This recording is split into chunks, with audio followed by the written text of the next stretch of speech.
टेम्पलमध्ये short मंगळसूत्र बघतोय आपण. साधारण 13 ग्रॅमपासून आहेत.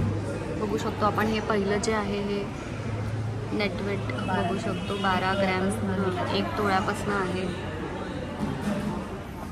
वाव, हे पण छान आहे. हे जरा हेवी आहे का? 2.5 तोळा. हे 2.5 तोळ्याचं आहे. हे आपण थोडं पट्टीमध्ये केलेलं आहे. ब्लॉसमची फुलं वगैरे लावून. पुढचं बघतोय. हे सुद्धा, ह्याचं पण डिझाईन छान आहे. किती आहे आपल्याला? किती जाईल? 18 2 तोळ्यापर्यंत साधारण. हे पण तेवढं तसंच. हे पण हे थोडं हेवी वाटतं ना, पण थोडं छान आहे. पण हे 2 तोळ्याचं. 2 तोळ्याचं आहे. वाव,